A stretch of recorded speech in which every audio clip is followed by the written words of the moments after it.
But hey, welcome back to Bros of Murder. In the early hours of October 12, 2019, a police officer in Dean issuing his commands and no turnaround time for him being, picked up, booked for murder, and we give them the badge. And when we think that, the result is going to be any different, then react. No. And the comprehend what you're saying. Fuck. And Eyes type way. Sorry. Mm-hmm. Faster than Dean. All of the M50s, truly are that, vision of hope of it's not just, a checks and balances thing. I think that's a great thing, but to me, it's insane to me.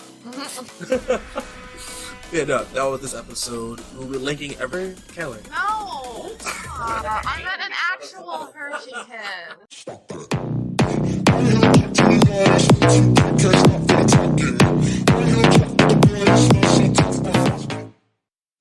Alright, ready for the clap? 1, 2, 3. A minute later. And Robert was still waiting. You sweet summer child. He tries his best. We love him. He did. But hey, welcome back to Bros of Murder. First of all, voted #1 podcast of 2022 by Cosmo. Ask about us. It's our third year in Cosmo too. Mm-hmm. Third year someone number has one. Someone has a crush on us over there. And my DMs are partially open. Partially. Don't get too reckless in there. Yeah, so this week we are covering the case of another cop killing because, a cop. And this one's more relevant. It's the case of Atatiana Jefferson. And did you guys see the video recently of her nephew in trial? No. He took the stand. Heartbreaking. God. I had to play it later in the episode and show you. It was heartbreaking. I can't imagine. Yeah. So we're covering the case of Atatiana Jefferson, who, in the early hours of October 12, 2019, a police officer in Fort Worth, Texas, shot and killed her inside of her own home. I think we touched on this a little bit back when it first happened, but now we're at the tail end. But before we get into the shooting, the trial, and the recent conviction, I'll jump in and give us some background of the people involved. So, Atatiana Jefferson was an Xavier University of Louisiana pre-medical graduate with a bachelor's in biology. She worked in human resources and relocated to Fort Worth to help with her mom who was sick. Her sister, Ashley, described her as a woman with honor, integrity, and commitment, and stated that she devoted a huge portion of her life to just assisting her family, which including not only her mom, but her nephew, who she was taking care of while his mother was in surgery recovering. By all accounts of the family, she was just a hardworking black woman who cared for the people around her and had a lot going for her. And unfortunately, her life was cut short by a dumbass cop. So aside from being a dumbass, who was Aaron Dean? So Dean was a commissioned officer at Fort Worth Police Department since April 2018. I looked into his past, and he has had some sketchy behavior before. I saw that too. So when looking into his background, there's two main things that stood out to me. First was that he was cited by the Arlington Police in 2004 for assault by contact, which is a Class D misdemeanor, while at the University of Texas at Arlington. Apparently, he touched a woman on the breast at the campus library, which weird as fuck. What the fuck? And he entered a no contest plea and agreed to pay a fine. Now, a no contest, that's just you're not admitting guilt, but you're also just not saying you're not saying anything, right? I think the no contest is that you're just accepting whatever the judge is saying, and you're not going to fight. Because what you're talking about is more of an Alford plea. Okay. So no contest. When you're not admitting guilt, but you're accepting that they have enough to charge you. So basically with no contest, he's just not fighting the charges. Yeah. Okay. Yeah. Well, and he paid a fine for that, which, how much is a fine for grabbing someone's breast and didn't want to be touched? $5 hairs. Now, second, and arguably more important, was his training records. So now his training records of his first year on the job, no concerns from his supervisors. Those concerns were tunnel vision and needs of improvement on communicating with the public and fellow officers. And I feel like this issue of tunnel vision and his lack of communication skills played a big part in the shooting and the case. So Kelly, take it away. So as he said, in the early morning hours of October 12th, 2019, a neighbor of Atatiana Jefferson called a non-emergency police line because a door to her home was left wide open. Actually, 2 doors were left wide open, and they were concerned. All the lights were on and everything. So as I'm sure you can assume, that would be kind of weird to see at 2:30 in the morning. Yeah, very, very sus. Yeah. As it happened, Jefferson was playing video games with her nephew. They had opened the door after cooking to ventilate smoke from burnt food. So, unaware of the police call, when Jefferson heard noises outside her home, she took her firearm with her to investigate. As the police walk around her home, they see her through the window, tell her to put her hands up, and immediately fire, not giving her any chance to react or respond to instruction. Which, I don't know if you guys saw. I have it linked in my article, and we can put those links in the show notes, to a BBC article that has the video on it, and like from his body cam, and it's like immediate. Oh yeah. Like, I mean, he said something, put your hands up, but he doesn't even. It's just like he immediately shoots. So yes, as the police walk around her house and see her, just ignore that. That single shot through the window from Officer Aaron Dean killed her. The entire interaction was caught on the officer's body cam, as I said, and then under proper protocol, Dean should have voiced to his partner that he saw someone with a gun, which he did not do, and his partner attests to that at trial. The other problem was how these officers responded to the call was that it was supposed to be a welfare check, but they responded with what was considered an open structure call, which puts officers more on alert for things like potential burglaries. So as opposed to, like, if it's a wellness call, they're just going to go knock on the door and see if you're okay. But because that wasn't the way that they were sent to the call, they were more on alert and, as I would assume, jumpy and quick to pull out their weapons. That being said, the neighbor expressed concern but never mentioned anything about a possible robbery with their call to the police. They just expressed concern that the house was open and the lights were on so late. So if you want to tell us how everything went in the aftermath, Robert. Yeah. So kind of like Kelly was saying, immediately after the shooting, the police department did release the body cam footage, and they released an edited version of that footage, so it kind of starts just before the events and immediately before the shooting, and then stops. So the video is out there. It's not ultra graphic. It's obviously very tragic to watch, but if you're curious about like the timing of Dean issuing his commands and the shot being fired, you can watch it and not worry about seeing her body or it being super traumatic. So the video that they edited, once it ends, it also shows a couple of still images of Atatiana's firearm that is inside her house. And that generally was regarded as a really shitty way to paint the victim. And the police chief even addressed that in a press conference regarding the murder. He said, "We're homeowners in Texas," the police chief said. "Most of us, if we thought we had somebody outside our house that shouldn't be, and we had access to a firearm, we would have acted very similarly to how she was acting." In hindsight, releasing the images of the weapon was a bad thing to do. So they kill a woman, they release the video of them killing a woman, and then they edit it to make it look like, oh, well, she had a gun. She had a gun in her own home when she heard someone fucking walking around her house. Yeah, we love the post-production of all that. It was so disrespectful. And in that kind of period, Aaron Dean resigned from the police force. The police chief did say they would have fired him if he did not resign. That was a few days after the shooting. He was then arrested, charged with murder, and then he was out on bail in 4 hours after being arrested. And then he would be free on bail for 3 years before the trial actually began. So there was like no turnaround time for him being, picked up, booked for murder, and then out on bail. And I was trying to look into like how much bail he was given, and it looked like it'd be about $200,000. And apparently that's actually pretty close to the average of $250,000 if you were on murder manslaughter charges, if you are given bail at all. So if it's like first-degree violent murder, typically they do not grant bail. But because this was a police officer, they thought he was not a flight risk and granted him $200,000 bail. So during the course of the trial, there's lots of character testimonies that came forward to testify on behalf of Aaron Dean. And they were trying to paint him as soft a light as possible, as he was trying to be a dedicated member of the community, and, none of them were super compelling. He was also evaluated by a psychologist, Dr. Kyle Clayton.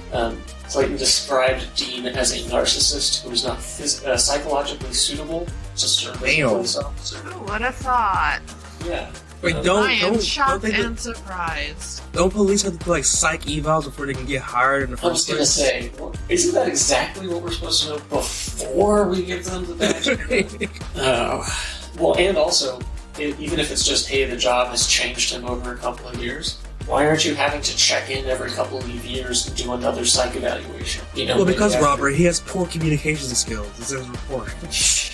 Well, I mean, and that's the thing.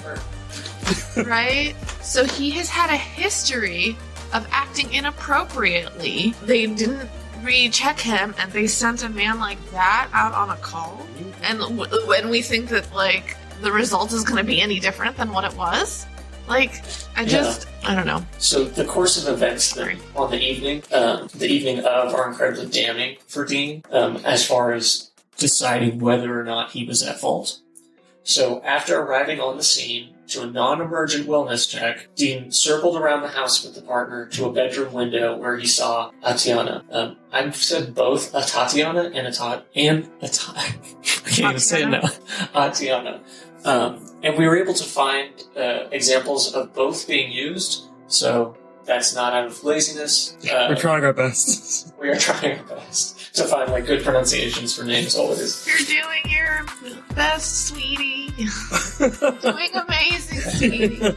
So after Dean circled around the house, Dean shouted, "Put your hands up, show me your hands, show me your hands," and fired one shot. He issued his commands and fired all in a matter of 3 seconds. And I don't know about you, but that's not enough time for me to be able to react. No. Or to comprehend what you're saying.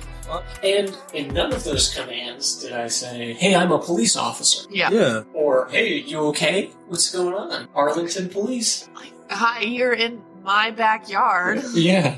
And also, he has a flashlight, going through the window. You can't see who he is. It's dark out. You just have a beam of light in your backyard looking through your bedroom window. Anyway. So, some things we need to consider when we're thinking about this. The two officers did not announce their presence or who they were. They never knocked on the door when they arrived on scene. That they did not knock or call, but instead whispered to each other as they were going around the house. So they were actively trying to conceal their presence. Dean shined a flashlight in Atatiana's face before issuing his commands, and that Atatiana was the last line of defense between a strange man in her backyard and her 8-year-old nephew who she was taking care of. So what would you have done? How would you respond in those 3 seconds that would have saved your life? Would you have had time to raise your hands, to dive to the ground? Could you even have called for help? Because even if it was a burglar in your backyard, I don't think anyone would assume in 3 seconds they were going to shoot. No, because we can comprehend what to do next. Yeah, exactly. Well, one of the things that partner attested to during trial is that she actually never saw the gun before he shot. So it was she didn't even have enough time to react, let alone the person in the house, the homeowner who's trying to defend themselves. And now, a message from our sponsors. Yeah, they responded in a super militarized type way. Sorry. Mm-hmm. Faster than Dean could have time to react, because I don't believe he saw the gun. I think he saw a person and shot them. Yeah, he got scared. So Dean claims to have seen Atatiana point a gun at him, but this does not match Zion, Atatiana's nephew's testimony. This assertion that he saw Atatiana with a gun is also further brought into question when the other officer on scene described her version of events. She testified she did not see Jefferson holding a gun and did not recall Dean ever saying that Jefferson had a gun. The prosecutor, Dale Smith, questioned Dean in the following interaction. "You've got another fellow officer from the Fort Worth Police Department entering a home which you've determined to be a burglary in progress with a possible armed assailant, and you didn't think to tell your partner, hey, there's a gun. Dean said, no. You didn't think to tell her, hey, I saw somebody with a gun. No, Dean said. Which, if it is true, horrible police officer. And if it's not true, you're actively lying, and you're doing all of this just to cover your ass because you murdered an innocent woman. And we also need to keep in mind that Texas is a castle doctrine state, and based on the events, Atatiana would have had every right to shoot Aaron Dean. And if she killed him, it would not have been murder. I mean, obviously, that would have had to been proven in court, but given all of the information we have here, I don't think there's anything that, like, an NRA lawyer wouldn't jump on to, protect those rights. I mean, NRA, they don't like black folk, so... Yeah, remember who used to fight for gun control in the first place? I was going to say... Thugs! Gun control until the Black Panthers, right? Yep. Yeah. But the trial was relatively quick. It was only a couple of days, and then jury deliberation also took longer than typical, but the jury deliberated, and Dean was sentenced to 11 years, 10 months, and 12 days, and he will be out when he is in his 50s, unless he is released ahead of schedule, which, the cynic in me thinks is likely. Police officers never seem to serve their full sentence. No. Something about... Do you want to look at the nephew's testimony? Yeah. I teared up. I was going to say it's fucked up. Alright, can you say? Mm-hmm. But when Jefferson's nephew took the stand, he said the gun was pointing down. Are you sure she didn't have it up at all? I'm sorry. You told me something different about how you're able to hold that gun. I'm not sorry. The former cop faces up to life in prison if convicted of. We might have What to kind of piece of shit do you have to be to try to trick a kid into, saying that they... I don't know, sorry, that last one really pissed me off. I know, yeah, no, it made me angry too the first time I watched it. I get you're a defense attorney, but fuck you. Yeah. Leave the little boy alone. We're attacking the character witness. He's a child. Yeah. Who is still recovering from seeing a murder happen. Nice. Good shit. So at Fort Worth, they have tried to, distance themselves from Dean since the shooting, but that doesn't, take away the point that in 2019 alone, Fort Worth Police Department were involved in 9 different shootings, and 7 of them were fatal. And then many of those lacked actual death reports for the victims. And in multiple cases, the officers who were involved, they didn't lose their jobs. They're still out there patrolling the streets. Fort Worth Police Department. The police that shot Tamir Rice didn't lose their jobs. They just got shuffled around. And that's what happens in Fort Worth. And there's a lot of accounts of how militarized Fort Worth Police Department are, which is why if you go to, and I'll link this in the show notes too, justiceforatatiana.com, you can sign a petition to help hold Fort Worth accountable for their shitty behavior and actions, because people to this day are still dying and no one's being held accountable for it, which is a huge problem in policing around the country. Well, and that's the thing too that I was gonna say about this whole situation is yes, on one hand we have seen a specific pattern in this man's history of acting inappropriately on the job, but the thing is, at the end of the day, they're still trained to be reactive in those situations, because that's why this whole self-defense thing is so broad. And it didn't work out the normal way here because that was pretty clear cut, but how often do they get away with using self-defense as an excuse? So this isn't this is their training. This is that reaction, while inappropriate and while is a history of problematic behavior, is still a part of the training, in the sense of this is not just an isolated incident, obviously. Yeah, it's kind of the culture of policing, really. Yeah, and so the thing too that kills me about this is it's we as civilians don't make the choice to take on the responsibility of putting ourselves in these dangerous positions. The police do. Mm-hmm. They're taking on that risk. We're not. So the fact that their self-defense is rated higher and more important, them acting in self-defense is more important than the people, the random civilians that they kill, is just insane to me. Because we're just going about our lives. They have chosen that field for themselves. Well, and when it comes to introducing new training and stuff into a police department, that will affect the next batch of recruits, but that doesn't fix any of the people who've been on the force for 30, 40 years.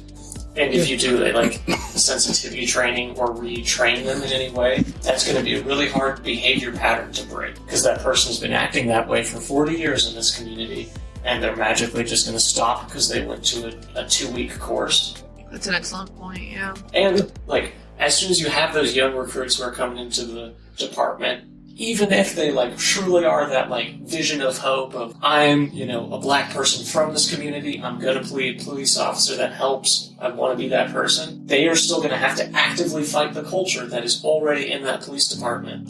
And we've seen what that happens to those officers, that sometimes they are physically assaulted, or murdered, or pushed out. Or at the least is ostracized, at least he's pushed out. Yeah, pushed out.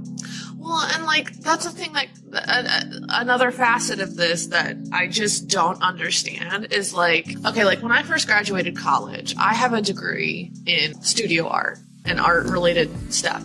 And if I wanted to work at a museum or be a curator, I have to have a certain level of, even just for art, a certain level of education, a master's to be a curator of a museum. But these people are carrying around weapons, and they don't even have to have more than a high school diploma. And I'm not trying to sound like some educated elitist or whatever, but I just feel me handling art should not be more educated than somebody who is has to make life or death decisions, Yeah.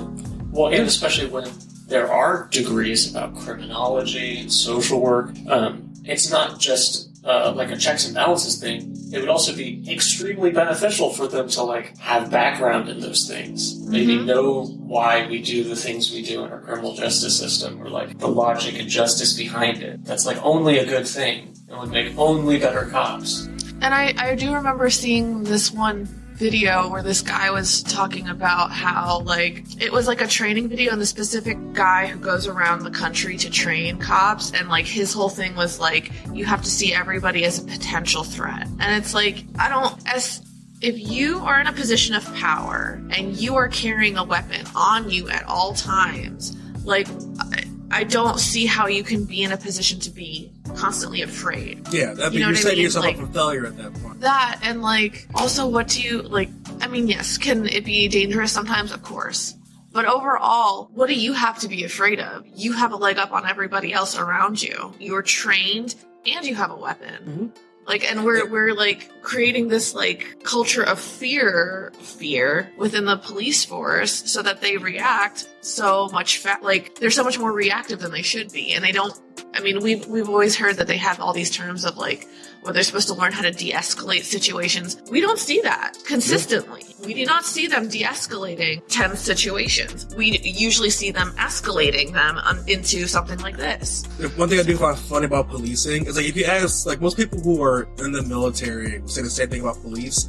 They're they should be trained like we are in the military, because our rules are so strict and tight. There's no wiggle room, especially nowadays. Our rules of engagement when it comes to dealing with people are a lot more stricter than police.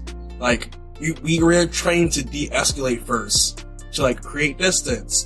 Don't be a threat to people. Treat people nicely. Which, I'm not saying that you guys shouldn't do that, obviously. That, I think that's a great thing. But to me, it's insane to me that we have a better, we have a better training and approach to war with people that are completely separate for us, but we don't have that with our own fucking citizens. Yeah. That doesn't make any sense. If I go to a different country and fucking beat the shit out of somebody on the street, I'm in trouble. I'm getting court-martialed. That's my ass. Well, and that's the thing that's crazy to me too, is because on an additional level, the whole reason that you guys, as part of the military, go out there is to defend and protect us here at home. But we're not even protected from our own fucking law enforcement, but by the same rules. It doesn't. It's insane. Even the vetting process to get in is different. I remember when I was in basic, a kid got kicked out because he had a Confederate flag tattoo on his inner thigh, but I guess no one noticed it when they did the body checks. So someone saw it and told one of the staff sergeants, and he got sent home. They said, no, you can't have that tattoo here. Yeah, so he had to go home That's and get really it covered surprising. up before he can come back. Oh yeah, no, the army's way different now. They don't tolerate like any type of that behavior. Like you see some racist shit, they'll send you the fuck home. Good. Yeah, good. Like, and that's how our policing Too bad we should be. can't It do should be that that strict. here. We love to see it. Yeah, so that was this episode. Oh, go ahead, Robert. What were you about to say? I think earlier in the episode I said Arlington instead of Fort Worth. So that city name was wrong. Amended. Anything else? Yeah, no, that was this episode. We'll be linking everything in the show notes, especially the website where you can go sign a petition for justice for Atatiana, because there's a bigger issue than just that one case. You know, check out the show notes, check out the music, follow us on the social medias, check out the Patreon for early episodes. The season is winding down. We hope you enjoyed your holidays. And kisses from the homies. Just one for the holidays. Give one kiss. You better make it last. Oh, I'm sorry. No, that's just for me. Y'all can kiss. A Hershey kiss. Oh God, a dingleberry? Kelly. No! I meant an actual Hershey kiss. Hell. Time now for your latest weather forecast. Hi.